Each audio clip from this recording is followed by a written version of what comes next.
Bismillahirrahmanirrahim. Assalamualaikum warahmatullahi wabarakatuh.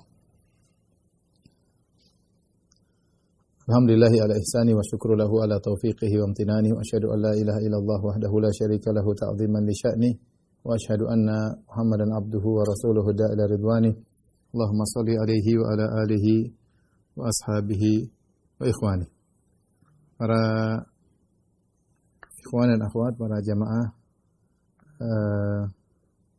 Masjid Al-Ikhlas Duku Bima yang dirahmati Allah Subhanahu wa taala. Kita melanjutkan bahasan kita surat Al-An'am ayat 122 dan ayat 120 dan selanjutnya bercerita tentang sebab-sebab kenapa orang-orang musyrikin tidak mau beriman kepada Nabi sallallahu alaihi wasallam, ya. Di antaranya Allah menjelaskan, "Awaman kana maitan fa ahyainahu wa ja'alna lahu nuran yamshi bihi fin nasi kama mathaluhu fi dhulumati laysa bi kharijin minha." Ya. Kata Allah Subhanahu wa taala, "Kadzalika zuyyinal kafirina ma kanu ya'malun." Dan apakah orang yang sudah mati kemudian kami hidupkan dan kami berikan kepadanya cahaya yang terang, yamshi bihi, dengan cahaya tersebut dia berjalan, fin nas, di tengah-tengah manusia, kaman mathaluhu fi dhulumat, seperti orang yang, apakah sama dia seperti orang yang berjalan dalam gelap gulita, laisa bi khariji minha, yang dia tidak bisa keluar dari tempat yang gelap tersebut. Kadzalika zuyyinal kafirina ma kanu ya'malun, demikianlah dihiasi bagi orang-orang kafir apa yang mereka kerjakan. Di sini di antara sebab kenapa orang musyrikin tidak beriman kepada Nabi Muhammad SAW, ternyata mereka tidak memiliki cahaya keimanan. Mereka tidak memiliki cahaya keimanan. Mereka ibarat seperti orang terjebak dalam kegelapan. Yang kegelapan tersebut bertumpuk-tumpuk dan sehingga mereka tidak bisa keluar. Kenapa? Karena hati mereka kosong dari keimanan, ya. Makanya Allah mengatakan, "Awaman kana maitan fa ahyainahu." Apakah sama orang tadinya mati kemudian kami hidupkan, tadinya kafir kemudian kami beri hidayah, atau tadinya jahil kemudian kami berikan ilmu, kemudian kami berikan dia cahaya, yang cahaya tersebut dia berjalan dengan cahaya tersebut di antara tengah-tengah manusia, ada petunjuk yang membimbingnya. Apakah sama seperti seorang tenggelam dalam kegelapan? Ya, seperti orang musyrikin, mereka tidak mau mencari cahaya. Mereka nyaman dalam kesyirikan mereka. Ya, apakah orang-orang seperti ini sama dengan orang yang berusaha mencari cahaya? Tentu tidak sama. Orang musyrikin, mereka tentram dalam kesyirikan mereka, mereka merasa nyaman, dan mereka seperti orang terjebak dalam kegelapan yang bertubi-tubi dan mereka tidak bisa keluar darinya. Ini di antara sebab kenapa mereka tidak mau beriman, karena mereka menjerumuskan diri mereka dalam kegelapan-kegelapan. Ya. Bagaimana mereka mau beriman? Kalau beriman yang menuju kepada cahaya terang-benderang, mereka tidak mau. Ya, mereka tidak mau, dan banyak alasan yang buat mereka tidak mau beriman. Ya. Mungkin taklid buta, mungkin memikirkan masalah ekonomi, khawatir kalau mereka masuk Islam nanti ekonomi mereka bisa berubah. Jadi mereka menjebak diri mereka dalam kegelapan-kegelapan yang bertubi-tubi, dan mereka tidak keluar darinya. Ya, bagaimana mau dapat hidayah? Jadi pertama, membuat mereka terhalangi dari Islam adalah mereka menjebak diri mereka dalam kegelapan-kegelapan yang bertubi-tubi yang menyelimuti mereka dan mereka tidak keluar darinya. Yang kedua yang buat mereka tidak mau beriman kepada Nabi Muhammad SAW adalah zuyyina lil kafirina ma kanu ya'malun. Ya. Setan menghiasi kekafiran yang mereka lakukan. Kekafiran yang mereka lakukan. Kata Al-Qurtubi, ya, zayyana lahumus syaitanu ibadatal asnam. Setan menghiasi mereka untuk beribadah kepada berhala. Subhanallah. Bagaimana seorang yang berakal kemudian menyembah berhala yang mereka pahat, kemudian mereka ibadahi. Ini suatu yang aneh. Bagaimana seorang menyembah apa yang mereka pahat? Makanya kata Ibrahim alaihissalam kepada kaumnya, "Ata'buduna ma tanhitun? Wallahu khalaqakum wa ma ta'malun." Ya. Kenapa kalian menyembah apa yang kalian pahat? Aneh. Bagaimana kalian mahat Tuhan, kalian sembah sendiri? Ya, tapi kalau menurut kita tidak logis, ya. Kita bayangkan ada seorang, dia pahat patung, ambil batu dia pahat jadi patung, dia sembah, dia kasih sajian, dia kasih makanan, kemudian dia sembah. Ya aneh lah. Bagaimana dia menyembah ciptaannya? Kalau boleh dikatakan patung itu dia ciptakan, bagaimana dia menyembah sesuatu yang dia ciptakan? Maka ini sesuatu yang aneh. Tapi kalau bagi kita aneh, bagi mereka mungkin saja. Kenapa bagi mereka mungkin saja? Karena setan menghiasi.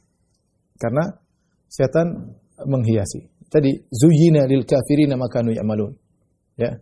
Seperti perkataan burung hudhud tentang Ratu Bilqis yang bersama rakyatnya, mereka ya'buduna syams min dunillah, ya. Wa zayyana lahumus syaitanu. Kata burung hudhud, setan menghiasi mereka sehingga mereka menyembah matahari. Padahal secara logika gimana matahari disembah? Matahari tidak punya kehendak, berputar pada edaran orbitnya selalu begitu-begitu saja, menunjukkan dia bukan Tuhan. Kalau Tuhan dia punya kehendak, dia bisa berubah-berubah, bisa buat kondisi, dia itu aja terus kondisinya tidak pernah berubah. Lantas dia itu berarti diatur, bukan mengatur. Tapi setan menghiasi. Makanya saya katakan, kalau kita heran kenapa banyak orang terjerumus dalam kesyirikan, ada yang menyembah patung, ada yang menyembah hewan, ada yang menyembah macam-macam, menyembah matahari, menyembah batu, menyembah pohon. Semuanya kenapa? Karena setan menghiasi. Ya. Kalau tidak, bagaimana bisa logika? Masuk logika kita. Bagaimana bagaimana manusia menyembah apa yang dia pahat sendiri? Dia menyembah ciptaannya. Harusnya ciptaannya menyembah dia. Kalau memang itu boleh dikatakan dalam tanda kutip adalah ciptaannya. Ya kan? Ata'buduna ma tanhitun. Bagaimana kalian menyembah apa yang kalian pahat sendiri? Yang kalian pahat. Tapi demikianlah ini yang menyebabkan mereka tidak beriman kepada Nabi SAW karena dihiasi oleh syaitan. Yang kedua, kata Al-Qurtubi, wa auhamahum annahum afdalu minal muslimin. Syaitan membuat mereka, mengesankan mereka bahwasanya mereka itu lebih afdal daripada kaum muslimin. Seakan-akan mereka lebih baik. Dan demikianlah banyak orang kafir yang seperti itu ketika mereka mandang kaum muslimin, mandang sebelah mata, seakan-akan kami lebih afdal. Terpedaya mungkin dia melihat dari sisi dunianya, dari sisi kemodernannya, sehingga dengan hal tersebut menutup akal mereka untuk berpikir secara logis. Sehingga terkadang mereka logis dalam masalah dunia, tapi kalau sudah masalah keyakinan mereka tidak logis. Kenapa? Karena setan menghiasi, kamu lebih baik daripada mereka, kamu lebih baik daripada mereka. Ya sudah selesai. Ya, mereka sehingga akhirnya mereka terhiaskan, sehingga ini menghalangi mereka untuk beriman kepada Nabi Muhammad SAW. Kemudian Allah Subhanahu Wa Taala melanjutkan firman-Nya. وَكَذَلِكَ جَعَلْنَا فِي كُلِّ قَرْيَةٍ أَكَابِرَ مُجْرِمِيهَا لِيَمْكُرُوا فِيهَا وَمَا يَمْكُرُونَ إِلَّا بِأَنفُسِهِمْ وَمَا يَشْعُرُونَ. Kata Allah Subhanahu wa taala, demikianlah kami jadikan pada tiap-tiap negeri penjahat-penjahat yang terbesar, akabira mujrimiha. Mujrimin itu para pendosa, akabir itu gembong-gembongnya. Allah menjadikan di setiap kota itu ada gembong-gembong mujrimin, para gembong-gembong para pendosa, penjahat-penjahat, ya. Liyamkuru fiha, agar mereka membuat makar di kota tersebut. Wa ma yamkuruna illa bi anfusihim, sungguhnya mereka tidak memakari, tidak buat makar kecuali pada diri mereka sendiri. Wa ma yash'urun, dan mereka tidak menyadari. Ini juga di antara hal yang menyebabkan orang-orang terhalangi dari beriman kepada Nabi SAW karena kesombongan. Mereka akabir, yaitu uzama, yaitu para pembesar-pembesar yang ada pada kota tersebut. Namanya orang pembesar, merasa hebat, mereka tidak mau beriman kepada Nabi SAW. Nabi bukan orang kaya, ya. Nabi masih kalah dengan yang lebih tua dari Nabi SAW. Ketika itu ada Al-Walid bin Mughirah, ada Utbah bin Rabi'ah, yang mereka lebih tua daripada Nabi SAW, merasa lebih hebat, ya. Yang setara misalnya Abu Jahal, tapi dari Bani Makhzum. Ya, dan banyak tokoh-tokoh yang tidak mau beriman kepada Nabi SAW. Ya, yang beriman kepada Nabi rata-rata anak-anak muda, ya, rata-rata anak-anak muda, ya. Adapun para pembesar-pembesar, mereka tidak beriman. Di antara hal yang buat mereka tidak beriman adalah karena mereka merasa besar. Makanya Allah mengatakan akabira mujrimiha. Ya, mereka merasa besar sehingga tidak beriman kepada yang lebih muda, yaitu Nabi Muhammad SAW. Kemudian yang kedua yang buat mereka tidak beriman juga, mereka liyamkuru fiha, mereka bikin makar. Li di situ lam as-sayrurah, yaitu Allah Subhanahu wa taala menjadikan orang-orang sombong di negeri tersebut, liyamkuru fiha, sehingga akhirnya mereka buat makar kepada masyarakat di kota Mekah. Setiap ada orang yang datang mereka bikin makar. Jangan dengar Muhammad orang gila. Jangan dengar Muhammad. Hati kalau kau dengar perkataannya kau akan terpengaruh. Dia penyihir. Sudah banyak terbukti banyak orang terpisah, bapak terpisah dari anaknya, suami terpisah dari istrinya, kakak terpisah dari adiknya, ribut antara kabilah dengan kabilah semua gara-gara Muhammad. Penyihir, tutup telinga kalian. Sehingga banyak orang ketika datang ke kota Mekah mereka berusaha nutup telinga mereka. Makar. Dilakukan oleh siapa? Dilakukan oleh para pembesar-pembesar kota Mekah. Namun apa kata Allah? Wa ma yamkuruna illa bi anfusihim. Mereka tidak bikin makar kecuali untuk diri mereka sendiri. Mereka tidak bikin makar kecuali hanya untuk diri mereka sendiri. Wa ma yashur, mereka tidak sadar. Sungguhnya semakin mereka bikin makar, mereka semakin jauh ya, dan semakin terpuruk. Sebelum di akhirat, di dunia mereka sudah terpuruk. Benar kelihatannya di awal mereka menang, tapi akhirnya mereka akan binasa. Mereka hancur dalam perang Badar ya, dan mereka akhirnya dikuasai dan banyak di antara mereka akhirnya tewas dalam peperangan. Jadi makar yang mereka lakukan seakan-akan memenangkan mereka, ternyata tidak, dan mereka tidak menyadari hal tersebut. Ya, mereka tidak menjadi contoh. Mereka mengingatkan, jangan dengar Muhammad. Muhammad itu begini-begini. Orang penasaran, ingin dengar, dapat hidayah, dan itu banyak yang seperti itu. Ya, seperti Abu Tufail Ad-Dausi, ketika dibilang jangan dengar hati Muhammad, ya, saya bilang saya orang pintar kok, saya bisa bedakan mana sir mana bukan. Dia malah pengen tahu, penasaran, malah masuk Islam.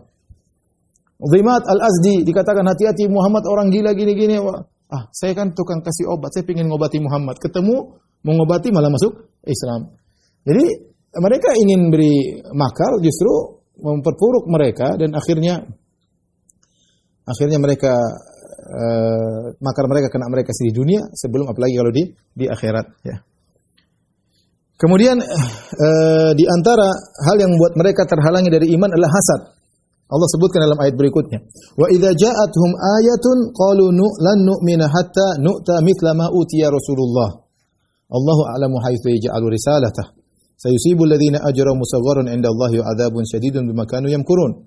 Kata Allah Subhanahu wa taala, apabila datang suatu ayat kepada mereka, mereka berkata, telah datang ayat, maksudnya mukjizat atau ayat Al-Qur'an yang turun kepada Nabi sallallahu alaihi wasallam. Mereka tidak beriman, padahal ini mukjizat, harusnya cukup membuat mereka beriman. Makanya Allah namakan mukjizat dengan ayat. Artinya tanda kebesaran Allah, cukup buat mereka beriman. Kalau satu ayat bisa buat mereka, sudah cukup buat mereka beriman, apalagi satu Al-Qur'an. Apalagi mukjizat Nabi yang begitu banyak, yang itu juga merupakan ayat-ayat Allah Subhanahu wa taala. Namun apa kata mereka?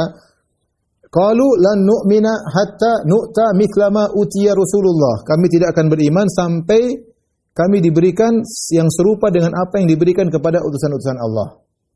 Ini dua tafsiran di kalangan para ahli tafsir. Yang pertama mereka mengatakan, kami tidak bakalan beriman sampai kami juga diangkat menjadi Rasul. Abu Jahal bilang gitu. Bukan Muhammad saja. Kalau Muhammad berhak jadi Rasul, saya lebih utama berhak jadi Rasul. Yang lain juga. Ya. Al-Walid bin Mughirah. Kalau Muhammad jadi Rasul, saya lebih utama. Saya lebih tua. Saya lebih terpandang. Saya lebih diagungkan oleh orang-orang Quraisy. Kenapa Muhammad dipilih? Kenapa kami tidak? Ini pendapat pertama. Mereka mengatakan nggak bisa. Ini hasad. Hasad membuat mereka akhirnya tidak beriman kepada Nabi SAW. Ini sama seperti perkataan kaum Nabi Saleh ya. Mereka berkata nattabi'uh ya. Wahidan nattabi'uh. Ya, apakah hanya satu orang kita mengikutinya? Kami ini banyak. Ngapain ikut satu orang? Ya. Ya, jadi sama mereka hasad ya. Mereka bilang kalau jadi Rasul kami berhak jadi Rasul. Pendapat yang kedua mengatakan kami tidak akan beriman sampai hatta nu'ta mithla ma utiya Rasulullah, sampai didatangkan kepada kami apa yang didatangkan kepada para rasul, maksudnya Jibril datang. Sampai Jibril Allah utus kepada kami, kabarkan wahai Abu Jahal, wahai Abu Lahab, wahai Walid bin Mughirah, wahai Utbah bin Rabi'ah, wahai Ubay bin Khalaf, wahai Umayyah bin Khalaf ya. Dan tokoh-tokoh kafir Quraisy, ketahuilah Muhammad utusan Tuhan kalian. Baru saya mau beriman. Ya. Ini pendapat kedua. Ya, kalau begitu berarti tidak ada beriman kepada gaib kalau begitu dong. Ya, hikmah dari Allah menguji hilang. Padahal di antara ciri-ciri penghuni surga alladzina yu'minuna bil ghaib, itu yang beriman kepada yang gaib. Kalau ternyata Jibril harus laporkan kepada mereka, berarti selesai, tidak ada tantangan ujian dalam kehidupan dunia ini. Padahal Allah menciptakan kita untuk diuji. Tapi mana pendapat yang lebih kuat? Hatta nu'ta mithla ma utiya Rasulullah. Kami tidak akan beriman, apakah pendapat pertama, sampai kami juga jadi Rasul seperti Muhammad, emang dia aja yang jadi Rasul. Atau pendapat kedua, sampai Jibril datang kepada kami, mengabarkan kami bahwa Muhammad adalah Rasul. Al-Qurtubi rahimahullahu taala berpendapat yang lebih kuat pendapat pertama. Mereka juga yang jadi rasul. Kenapa? Karena Allah setelah itu mengatakan Allahu a'lamu haitsu yaj'alu risalatah. Allah lebih tahu siapa yang Allah jadikan rasul. Jadi seakan-akan mereka mengatakan kami juga berhak, tapi Allah bantah setelah itu. Allahu a'lamu haitsu yaj'alu risalatah. Allah lebih tahu siapa yang berhak untuk menjadi seorang rasul. Ini dalil bahwasanya kerasulan adalah istifa, pilihan. Allahu yastafi minal malaikati rusulan wa minan nas. Allah yang memilih malaikat menjadi utusan Allah dan Allah yang memilih manusia yang menjadi utusan Allah. Ini sering kita singgung dan ini bantahan terhadap orang-orang filsuf seperti Ibnu Sina, Al-Farabi dan yang lain yang menganggap bahwasanya kerasulan adalah sesuatu yang bisa diusahakan, amrun muktasab. Itu caranya bagaimana? Caranya seorang melatih dirinya, mengangkat akalnya sehingga dia melepaskan dirinya seakan-akan dari sisi materi terlepas dari dirinya. Ketika dia bisa melepaskan dirinya dari sisi materi, hanya sisi akal, maka dia akan tergabung dengan al-aql fa'al.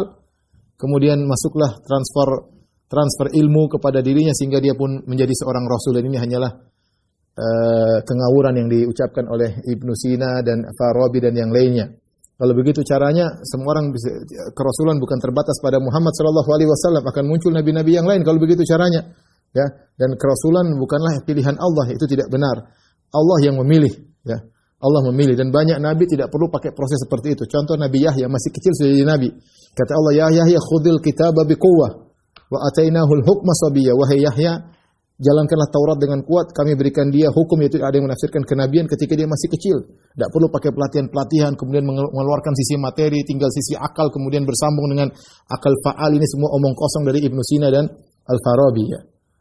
Nabi Isa alaihissalam masih kecil sudah bisa ngomong, pakai latihan-latihan apa? Tiba-tiba bisa ngomong, "Inni Abdullah atani al-kitaba wa ja'alani nabiyya."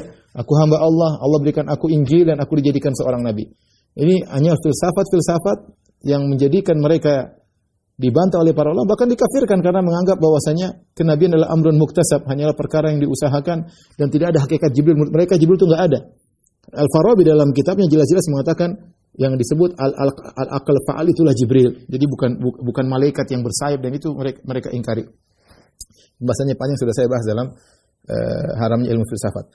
Tapi kita lanjutkan, ya.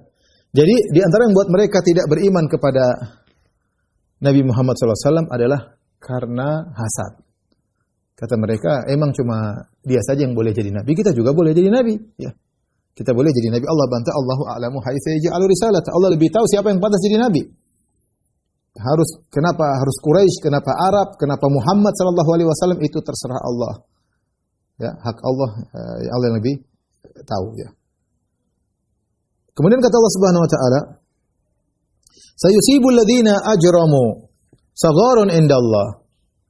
Dan orang-orang yang zalim tersebut akan ditimpa kehinaan di sisi Allah.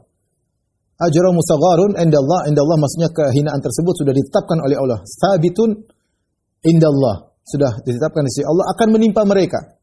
Kenapa mereka akan ditimpa dengan kehinaan? Sebagian ahli tafsir mengatakan karena mereka merasa kalau masuk Islam rasanya mereka rendah. Ikut Muhammad, pengikutnya orang miskin. Sebagaimana pernah kita bahas dalam surat Al-Kahfi dan surat Al-An'am juga sebelumnya, bahwasanya orang-orang kafir mengatakan kepada Muhammad, kalau kau ingin kami masuk Islam, itu orang miskin pinggirin dulu. Ya. Maka Allah melarang Nabi pinggirin orang-orang miskin. Bahkan Allah mengatakan, wasbir nafsaka ma'al ladzina yad'una rabbahum bil ghadati wal ashi. Sabarkanlah dirimu bersama orang miskin tersebut. Ya. Ya. Jadi mereka merasa kalau ikut pengikut Muhammad, mereka rendah. Ikut Muhammad, ngapain ikut Muhammad? Ya. Mereka merasa rendah, orang-orang miskin. Ketika mereka merendahkan Islam dan para pengikut Islam, maka pada hari kiamat mereka akan ditimpa dengan kehinaan. Sayusibul ladzina ajramu sagharun indallah. Mereka akan ditimpa dengan kehinaan yang sudah dipastikan di sisi Allah Subhanahu wa taala. Wa adzabun syadidun, dan mereka akan merasakan azab yang pedih bima kanu yamkurun, atas makar yang mereka lakukan, ya. Mereka akan merasakan azab yang pedih atas makar yang mereka lakukan. Tapi ini tadi kita bisa simpulkan, ya, sebab-sebab orang terhalangi dari beriman kepada Nabi SAW, ya, yang disebutkan yang tadi, karena hati mereka mengejakan diri dalam kegelapan, yang mereka dalam kegelapan bertumpuk-tumpuk, tidak mau keluar, mereka tenang dalam kegelapan tersebut, bagaimana mau dapat hidayah? Kemudian tadi setan menghiasi perbuatan mereka, ya, menghiasi mereka untuk menyembah berhala, menghiasi merasa mereka lebih baik daripada kaum muslimin. Kemudian antaranya sebab kesombongan, di mana ada orang-orang pembesar-pembesar yang sombong, yang angkuh, bahkan mereka bikin makar untuk menghalangi orang-orang dari masuk Islam. Kemudian di antara sebab mereka tidak beriman karena mereka hasad. Mereka bilang emang Muhammad saja yang bisa jadi nabi, kami juga bisa jadi nabi, ya. Inilah di antara sebab-sebab yang menyebabkan mereka tidak beriman kepada Muhammad sallallahu alaihi wasallam. Tapi kita lanjutkan ayat berikutnya, ya. Kata Allah Subhanahu wa taala, "Faman yuridillahu an yahdiyahu yashrah sadrahu lil Islam." Allah jelaskan bahwasanya ada dua model manusia dalam menyikapi Nabi Muhammad sallallahu alaihi wasallam, dalam menyikapi Islam. Yang pertama, yang Allah beri hidayah. Faman yuridillahu an yahdiyahu yashrah sadrahu lil Islam. Barang siapa yang Allah berkehendak untuk beri hidayah kepadanya, Allah lapangkan dadanya untuk masuk Islam. Berikan petunjuk kepadanya untuk masuk Islam. Wa man yurid an yudhillahu, barang siapa yang ingin Allah dikehendaki Allah kesesatannya, yaj'al sadrahu dayiqan harajan, maka Allah akan menjadikan dadanya sesak lagi sempit. Dayiqan sesak, harajan sempit, ka'annama yas'adu fis sama, seakan-akan dia sedang mendaki ke langit. Kadzalika yaj'alullahu rijsa 'alal ladzina la yu'minun. Demikianlah kami menimpakan siksa kepada orang-orang yang tidak beriman. Allah sebutkan ada dua model manusia mensikapi Nabi sallallahu alaihi wasallam. Yang pertama, yang Allah beri hidayah. Ini dalil bantahan terhadap Qadariyah yang mengatakan bahwasanya masalah keimanan tidak ada urusan dengan Tuhan, ya. Jawaban kita, enggak. Allah beri hidayah, Allah menyesatkan. Faman yuridillahu an yahdiyahu, barang siapa yang Allah berkehendak untuk beri hidayah kepadanya, yashrah sadrahu lil Islam, Allah akan lapangkan dadanya untuk Islam. Makanya kita ini jangan ujub kalau kita dapat hidayah, maka kita yakin Allah yang berkehendak sehingga Allah memudahkan kita. Makanya kata Nabi sallallahu alaihi wasallam, laulallah mahtadaina wa ma shallaina wa la tasaddaqna, ya. Fa'anzilan sakinatan alaina, kata Nabi sallallahu alaihi wasallam ketika menggali parit di Khandaq, dia berkata, demi Allah, kalau bukan karena Allah kami tidak dapat hidayah, ya. Kalau bukan karena Allah kami tidak dapat hidayah, kami tidak bisa salat, kami tidak bisa bersedekah, kami tidak bisa berpuasa, semua karena Allah Subhanahu wa taala. Demikian juga oleh karenanya para penghuni surga ketika mereka masuk surga, apa yang mereka ucapkan? Wa qalu alhamdulillahilladzi hadana li hadza wa ma kunna linahtadiya laula an hadanallah. Mereka mengatakan segala puji Allah yang telah beri petunjuk kami sehingga menuju surga. Wa ma kunna linahtadiya, sungguh kami tidak dapat hidayah laula an hadanallah, kalau bukan Allah beri hidayah kepada kita. Kita ini terkadang ingin kesesatan, Allah halangi. Ya, entah mungkin karena sebab doa orang tua kita atau karena kebaikan masa lalu kita. Intinya kita kalau mau sesat sangat mudah, ya. Tapi alhamdulillah Allah kasih hidayah, ya. Maka ketika seorang mendapatkan hidayah, maka jangan dia ujub, dia punya ilmu, jangan dia merasa karena saya cerdas, karena saya belajar, karena saya ini enggak. Allah mengatakan, "Faman yuridillahu an yahdiyahu." Siapa yang Allah ingin beri hidayah, yashrah sadrahu Islam. Allah mudahkan dadanya untuk Islam, mudah, tiba-tiba dapat hidayah, tiba-tiba dia terima dengan tenang. Ada orang kasih tahu Islam mau enggak, pikiran macam-macam. Isinya mau debat terus, isinya ingin menolak, logikanya tidak nyambung dan seterusnya.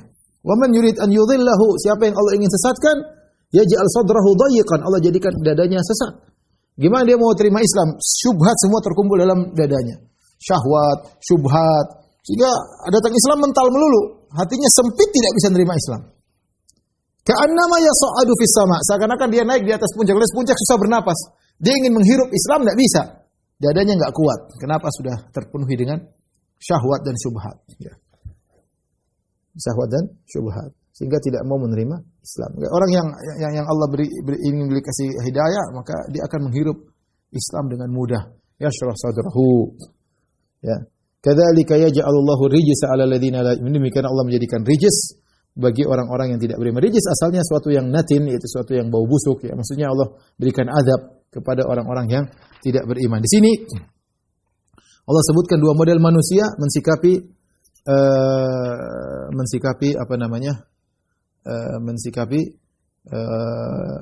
Islam. Ada yang menerima dan ada yang sulit menerima.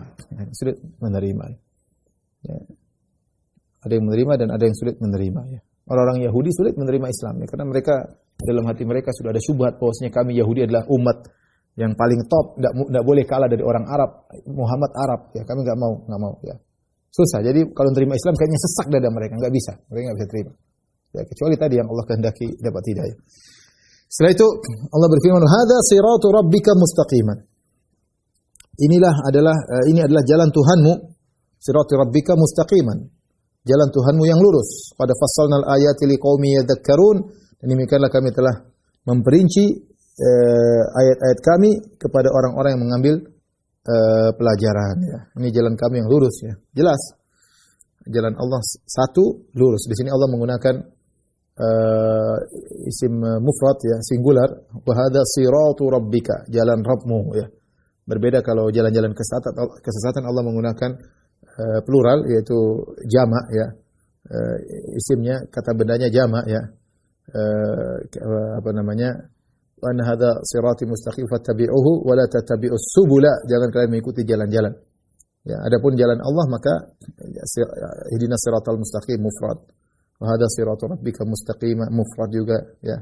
Kemudian wa anna hadza sirati mustaqiman, sama sirati juga mufrad, ya. Ya abati inni qad ja'ani minal ilmi ma lam ya'tika fattabi'ni ahdika siratan sawiyya, sama mufrad juga, ya. Karena jalan Allah jelas, satu jelas, mustaqim, lurus menuju surga. Dan kami telah memperinci ayat-ayat bagi orang yang mengambil pelajaran. Sebenarnya Islam sudah jelas, ya. Islam apalagi kurang jelas, semua sudah jelaskan kok. Tidak ada agama selengkap Islam. Semuanya diajarkan dari masalah ketuhanan secara detail. Mau dapat di agama mana? Sifat-sifat Allah secara detail, nama-nama Allah secara detail, akhlak budi pekerti secara detail, hukum-hukum secara detail, hukum kenegaraan secara detail, hukum kemasyarakatan secara detail, hukum suami keluarga secara detail, lengkap deh kalau bicara Islam, ya. Makanya benar, terus kalau masih tidak mau mengambil pelajaran, ya salah sendiri. Ini karena saya ingat ada seorang Yahudi yang saya baca bukunya, yaitu David Santilana kalau nggak salah, orang Yahudi yang ditinggal di Tunis, dia punya buku tentang filsafat, kemarin saya baca. Dia belajar Islam sampai dia pakar fikih Maliki, ya. Cuma dia nggak mau masuk Islam, ya. Dia bilang Islam sudah cukup dengan agama, jadi tidak perlu yang lainnya. Dia mengakui kehebatan Islam. Dia Yahudi pakar fikih Maliki, sampai seorang ulama mengatakan kalau kita baca bukunya kita menyangka dia ulama Maliki, ya. Ternyata bukan, ternyata Yahudi, tapi dia pakar bahasa Arab sampai dia tulis tentang filsafat Islam, pengaruh filsafat Yunani terhadap Islam, dan dia tulis fikih Maliki. Dan dia mengatakan bahwasanya Islam sudah cukup dengan apa yang dia miliki, tidak perlu dari agama lain, tidak perlu. Dan itu benar, ya. Islam sudah sempurna. Qad fassalnal ayati liqaumin yadhakkarun, sungguh kami telah menjelaskan ayat-ayat kami bagi orang yang mengambil pelajaran. Baik, setelah itu Allah menyebutkan orang-orang yang mengikuti Nabi. Bagaimana nasib mereka? Lahum darussalami inda rabbihim. Mereka akan masuk darussalam. Darussalam artinya apa? Surga. Darussalam disebut dengan apa bahasa Indonesianya? Darussalam, dar itu tempat tinggal, salam yaitu tempat tinggal yang penuh keselamatan. Darussalam artinya tempat tinggal yang penuh dengan keselamatan. Karena dalam surga selamat dari segala kekurangan. Tidak ada kesedihan. Orang masuk surga tidak ada kesedihan. Tidak ada kepanasan, tidak ada kelaparan, tidak ada kehausan, tidak ada kekhawatiran, ya. Tidak ada keletihan, enggak ada, semuanya, ya. La yamassuna fiha nasabun wa la yamassuna fiha lugub. Kata Allah, kami orang yang masuk surga tidak merasa nasab dan tidak merasa lugub. Nasab itu adalah keletihan ketika beraktivitas, lugub adalah keletihan setelah beraktivitas. Dua-duanya enggak ada. Kalau kita di dunia mungkin lagi beraktivitas, mungkin enggak capek. Semangat main sepeda enggak capek, begitu habis main sepeda KO, ya. Kecapeannya setelah main sepeda misalnya. Ada yang sedang beraktivitas capek. Apalagi setelah beraktivitas. Di surga tidak ada. Tidak ada, semua kekurangan hilang. Tidak ada kemarahan, tidak ada kecemburuan, tidak ada kedongkolan, tidak ada kesedihan, tidak ada kekhawatiran, tidak ada kecapean, tidak ada keletihan, tidak ada kelemesan, semuanya tidak ada. Tidak ada nyinyir-nyinyiran. Lahum darussalam. Tapi itu perlu perjuangan untuk ke sana, ya. Perlu perjuangan. Inda rabbihim, di sisi Rabb mereka. Wa huwa waliyuhum bima kanu ya'malun. Dan dialah pelindung mereka disebabkan amal-amal saleh yang mereka kerjakan. Ini dalil bahwasanya masuk surga berdasarkan amalan saleh, ya. Sudah sering kita jelaskan bahwasanya benar seorang masuk surga dengan rahmat Allah, tapi untuk meraih rahmat Allah harus dengan amal saleh. Allah memberi rahmatnya kepada hamba-hambanya yang beramal saleh. Ini nasib orang-orang yang mengikuti Nabi sallallahu alaihi wasallam. Bagaimana dengan yang tidak mengikuti Nabi sallallahu alaihi wasallam? Allah kabarkan. Kelompok orang-orang tidak ikuti Nabi sallallahu alaihi wasallam, mengikuti para jin. Wa yauma yahsyuruhum jami'an. Hari di mana Allah mengumpulkan mereka seluruhnya. Di antaranya semua dikumpulkan. Orang musyrikin di antaranya yang bekerja sama dengan jin. Kata Allah Subhanahu wa taala, "Ya ma'syaral jinni, wahai golongan jin, golongan setan. Qad istakthartum minal insi." Kalian telah banyak menyesatkan manusia. Wa qala awliya'uhum minal insi, berkata kawan-kawan mereka dari golongan manusia, ya. Rabbana istamta'a ba'duna bi ba'din. Ya Rabb kami dahulu kami saling menyenangkan di antara kami, antara jin dan manusia. Wa balagna ajalana alladhi ajjalta lana. Dan kami akhirnya sampai kepada ajal kami. Ada yang mengatakan itu kematian, ada yang mengatakan hari kiamat, ya. Qala an-naru mathwaakum. Kata Allah, neraka tempat kembali kalian. Khalidina fiha. Kalian akan kekal di dalam selama-lamanya illa masyaallah, kecuali yang dikehendaki Allah Subhanahu wa taala. Inna rabbaka hakimun alim. Sungguhnya Allah Maha Hakim, Maha bijak, Maha pemberi hukum, alim, Maha mengetahui. Ini pada hari kiamat kelak semua dikumpulkan. Allah sebutkan di antaranya, Allah ngajak diskusi antara jin dan manusia. Di antara bentuk-bentuk kesyirikan adalah jin dan manusia. Allah bertanya kepada jin, "Ya ma'syaral jinni qad istakthartum minal ins." Wahai jin, kalian terlalu banyak menyesatkan manusia. Maka manusia berkata, "Rabbana istamta'a ba'duna bi ba'din." Ya Allah, kami dulu saling menyenangkan di antara kami. Apa maksudnya saling menyenangkan antara jin dan manusia? Ada dua tafsiran disebutkan oleh para ulama. Disebutkan oleh para ulama, ya. Seperti disebutkan oleh Qurtubi, disebutkan oleh Syaukani juga minal mutaakhirin. Yang pertama maksudnya yaitu kami saling menyenangkan adalah jin menghiasi maksiat kepada kami sehingga kami merasa lezat dengan maksiat tersebut. Minum khamar lezat, zina lezat, nonton yang haram lezat, pokoknya maksiat semua jadi lezat. Sebenarnya kelezatnya tidak sebegitu lezat sebenarnya. Merokok lezat, morfin lezat, sebenarnya tidak begitu lezat, tapi setan menghiasi jadi super lezat. Ya, makanya orang-orang bermaksiat memang mereka merasakan kelezatan. Kalau tidak lezat, kenapa mereka nekat untuk mengulangi lagi? Ya. Sampai kita bisa bayangkan bagaimana terjadi kemaksiatan yang luar biasa seperti kita dengar kemarin, waliyadzubillah, bagaimana hubungan dengan sesama jenis misalnya, atau hubungan antara mahram dengan mahram. Itu sebenarnya kan hal yang menjijikkan, tapi ketika setan menghiasi jadi lezat. Dengan tontonan lah, dengan alur cerita narasi yang dibuatlah, sehingga akhirnya seorang tertarik untuk melakukan hubungan dengan sama jenis. Bahkan sampai ada yang dengan hewan. Kok bisa? Ya berarti kan ada yang menghiasi. Siapa yang bikin lezat? Setan, jin. Membuat maksiat yang dilakukan oleh manusia terasa lezat. Kami merasa kami merasa bersenang-senang dengan setan yang menjadikan kami senang. Ini adapun manusia bikin setan senang karena manusia nurut sama setan. Setan bikin gini, mereka nurut. Setan suruh begini, mereka nurut. Setan senang. Ustaz, setan kok senang cuma begitu? Ya itu dah, memang setan begitu wataknya, mau diapain ya. Setan senangnya begitu, ya sudah. Dia senang ditaati. Dia senang ditaati. Kalau dia bisik-bisik kepada manusia ngikut, manusia merasa lezat dengan kemaksiat tersebut, dia senang.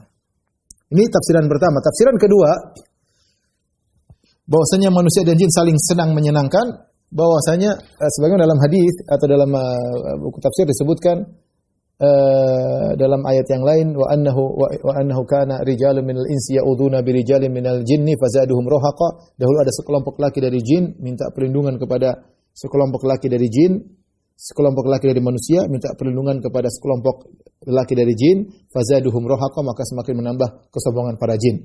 Tafsiran kedua maksudnya, kalau ada sekelompok manusia pergi melewati lembah dan mereka takut diganggu oleh syaitan, maka mereka berkata, na'udzu bi sayyidi hadzal wadi min sufahai qaumihi. Kami berlindung kepada bosnya jin-jin yang ada di sini agar kami tidak diganggu oleh anak buahnya. Ketika itu mereka tidak diganggu. Itu berarti mereka bersenang-senang tidak diganggu oleh syaitan, dan syaitan merasa bangga bahwasanya ada manusia yang beribadah kepada dia dengan minta berlindung kepada dia. Nah, setan senangnya begitu, dia merasa bangga. Kok cuma senang-senangnya begitu, Ustaz? Ya, begitulah senangnya setan. Kita aja manusia ada yang begitu, senang jadi kalau diangkat jadi pemimpin, senang kalau dipuji-puji. Ada dapat apa? Cuma dapat pujian, nggak dapat apa. Tapi ngeluarin duit banyak, yang penting diangkat. Ya, itu kesenangannya, hobinya seperti itu. Nah, setan juga begitu, hobi kalau ada yang minta perlindungan kepada dia, ada yang minta tolong sama dia, dia merasa hobi. Jadi inilah tafsiran kedua yaitu kesyirikan. Jadi tafsiran pertama berkaitan kelezatan maksiat, tafsiran kedua berkaitan kesyirikan dan duanya tafsiran benar. Ini yang menjadikan manusia banyak tersesatkan oleh jin dari sisi maksiat dan dari sisi kesyirikan. Ya, oleh karena hati-hati di tanah air kita banyak kerjasama antara jin dan manusia ya. Ya nanti pelihara jin, kemudian bisa ini bisa anu. Ya, dulu ada kawan saya rahimahullah sudah meninggal. Dia bilang Ustaz saya didatangi sama orang ya dia bilang kiai nawarin mau teman saya tukang pijit ya dia bilang mau enggak saya kasih jin bayar berapa bayar maharnya ya. Buat apa? Nanti kalau kamu mijit, kau usah tekan kuat-kuat, sudah kerasa. Jadi jin spesial tukang pijit ya. Jadi kalau dipijit, kita kan kalau tukang pijit kan capek, kasihan. Kamu nggak usah gitu, tinggal senggol aja sudah kerasa. Karena ada jin yang bantu. Tapi tadi ada maharnya. Ini sama, kerjasama antara jin dan manusia. Wali'adzubillah, hati-hati. Ini tersebar banyak di masyarakat kita ya. Sedikit-sedikit pakai jin, sedikit pakai jin. Mungkin dia akan beli dari bayar mahar kepada bos jin. Bos jin kirim anak buahnya itu jin kerocok-kerocok jadi tukang pijit, jin kerocok jadi apa. Tapi intinya ada di situ ada istimta, saling menyenangkan dan ini penyebab mereka masuk neraka jahanam. Waspada ya. Ya, waspada. Hati-hati. Jangan buka celah-celah kerjasama dengan jin, hati-hati bisa jadi termasuk dalam ayat ini. Yang menjawabkan qad istakthartum minal ins, gara-gara ini banyak manusia masuk neraka jahanam. Gara-gara bersenang-senang, saling menyenangkan, saling maslahat antara jin dan manusia. Wa balagna ajalana alladzi ajjaltala. Kami terus bersenang-senang sampai tiba ajal kami, mati selesai mau diapain? Qala naru maswaakum, kata Allah neraka tempat kembali kalian. Masuk neraka syirik. Ya. Dan ini menguatkan tafsiran bahwa yang dimaksud dengan istimta maksudnya syirik ya. Karena ini seakan-akan mereka kekal. Khalidina fiha, mereka kekal. Illa masya Allah, kecuali yang Allah kecualikan yaitu waktu. Sebenarnya mereka kekal dari awal tapi sebagian waktu mereka tidak siksa ketika mereka dibangkit padang mahsyar belum diadab dengan neraka jahanam. Ini yang dikecualikan. Harusnya mereka sejak dibangkitkan sudah diadab, tetapi kecuali waktu mereka sebentar di padang mahsyar yang mereka belum diadab. Setelah disidang seluruhnya baru diadab. Inna rabbaka hakimun alim, sungguhnya Rabbmu adalah maha bijak dan maha mengetahui. Artinya Allah Subhanahu wa taala ketika memberi hukuman seperti ini bukan ngasal. Allah maha bijak, Allah maha adil.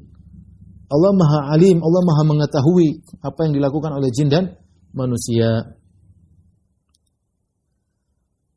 Baik, setelah itu Allah berfirman, ya.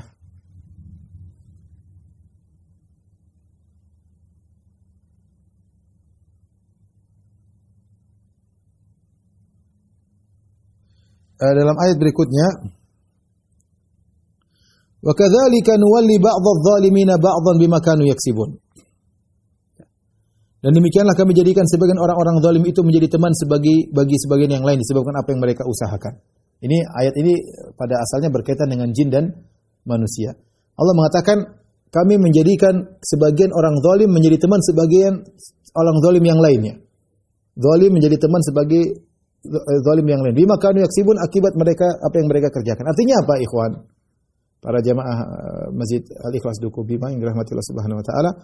Artinya, orang-orang manusia ini hanya dikuasai oleh jin karena mereka zalim.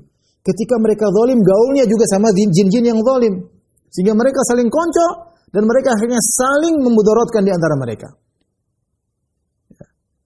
Kalau manusia soleh tidak akan didekati sama jin-jin zalim tersebut karena mereka sinkron, makanya demikian. Ini asal ayat ini tafsirnya demikian. Tetapi para ulama menafsirkan ayat ini lebih luas. Karena kita tahu al-ibrah laisa bi khususis sabab, bahwasanya yang jadi patokan bukan sebabnya tapi bi umumil lafz, berdasarkan keumuman lafal. Oleh karenanya mereka menyebutkan di antaranya ada namanya sunnatullah, disebut dengan sunnatullah at-tadawul ya. Yaitu silih berganti ya. Wa kadzalika nuwalli ba'dadh-dhalimina ba'dhan bima kanu yaksibun, demikianlah kami menjadikan sebagian yang zalim menguasai sebagian yang lain akibat yang mereka lakukan. Dan demikianlah sunnatullah yang berjalan di atas muka bumi ini. Datang orang-orang zalim, kemudian dihancurkan oleh orang-orang zalim yang lainnya. Dan demikian, mereka tidak akan selama-lamanya menguasai. Dan itu terjadi ya. Orang-orang zalim diganti dengan orang zalim. Masyarakat zalim dipimpin oleh pemimpin yang zalim ya. Dan demikian ya, itu sunnatullah yang berlaku. Jadi sunnatullah yang berlaku pertama, orang zalim menguasai suatu tempat, suatu saat dia akan diganti dengan yang zalim pula, lawan yang zalim pula. ya. Dan tidak akan selama-lamanya, ya. Kemana perginya Fir'aun, kemana perginya Tsamud, kemana perginya kaum Ad, tidak ada. Ya, mereka tidak akan selama-lamanya. Ada puncaknya mereka berkuasa, orang-orang zalim, kemudian mereka akan tergantikan. Itu sudah berlaku di seluruh alam semesta ini. Ya, namanya sunnatut tadawul. Silih berganti, tidak akan selama-lamanya. Makanya ada bait yang indah dari Abul Baqa, ya, ketika dia berbicara tentang hancurnya Andalus, ya. Ya, semoga dia mengatakan, ya, likulli syai'in idza ma tamma nuqsanu. Sesuatu kalau sudah sempurna akan mulai menurun, ya. Tidak akan terus sempurna, terus akan turun. Fala yugharru bi tibil aishi insanu. Maka janganlah seorang terpedaya dengan indahnya kehidupan. Akan ada saat dia turun. Keindahan tersebut akan hilang, ya. Kalau tidak akan hilang ketika dia meninggal dunia, atau akan hilang ketika dia mulai menua, banyak kelezatan yang akhirnya dia tidak akan sempurna terus. Kalau dia muda mungkin senang-senang, saatnya dia mulai nurun. Entah hartanya yang mulai berkurang, entah dirinya yang mulai berkurang. Kalau sudah sempurna, setelah sempurna tidak akan naik lagi, sudah setelah sempurna akan turun. Likulli syai'in idza ma tamma nuqsanu. Suatu kalau sudah sempurna, selanjutnya tinggal penurunan. Fala yugharru bi tibil aishi insanu. Maka jangan seorang terpedaya dengan indahnya kehidupan. Hiyal umuru kama syahadtaha duwalun. Inilah perkara yang kalian lihat dalam kehidupan kalian. Silih berganti. Man sarrahu zamanun sa'atuhu azmanu. Barang siapa disenangkan dalam suatu zaman, dia akan disedihkan dengan beberapa waktu yang zaman-zaman yang lain. Wa hadhihi ad-daru la tubqi ala ahadin wa la yadumu ala halin laha syanun. Dunia ini, negeri ini tidak akan kekal pada seorang, seorang tidak akan kekal, dia akan meninggal diganti dengan yang lainnya, ya, dan tidak akan tetap pada satu kondisi saja, ya. Tapi ini perhatikan sunnah yang berlaku bahwasanya seorang masyarakat yang zalim akan dikuasai oleh pemimpin yang zalim, kemudian suatu kelompok yang zalim akan digantikan dengan orang-orang zalim yang lainnya, ya. Lihatlah bagaimana orang-orang yang zalim akhirnya dikuasai oleh jin-jin yang zalim, ya. Sama-sama senang dengan kesyirikan, maka akan didapati ditemani oleh jin-jin yang juga senang dengan kesyirikan, ya. Ini di antara sunnah-sunnah yang berlaku dengan berkaitan dengan ayat ini. Baik, kemudian Allah Subhanahu wa taala berfirman,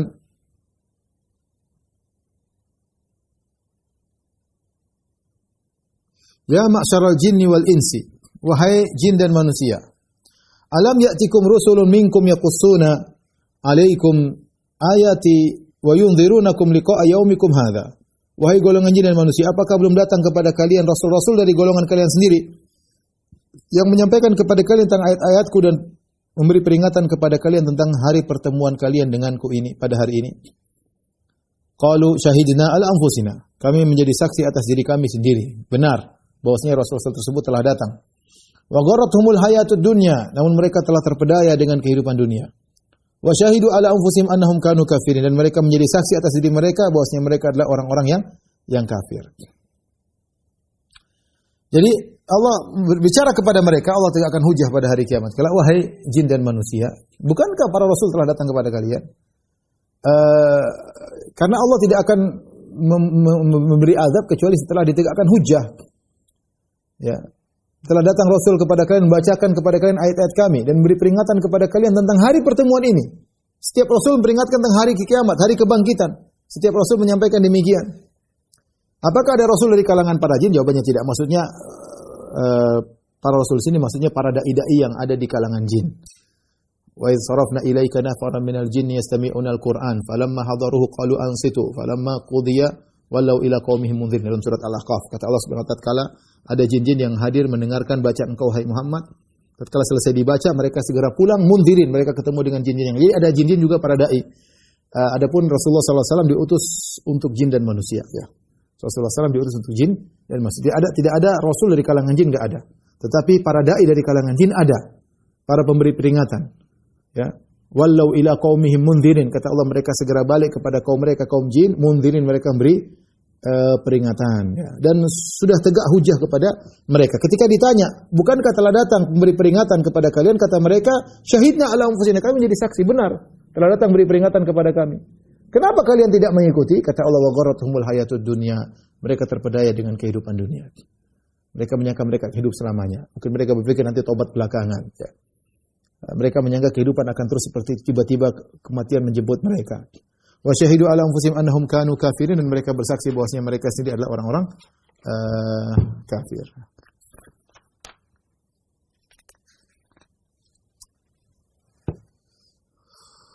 Baik, kemudian ayat terakhir kita bahas pada malam hari ini, kata Allah Subhanahu wa taala, "Wa likullin darajatum mimma amilu." Masing-masing punya derajat berdasarkan apa yang mereka kerjakan. "Wa ma rabbuka bighafilin amma ya'malun."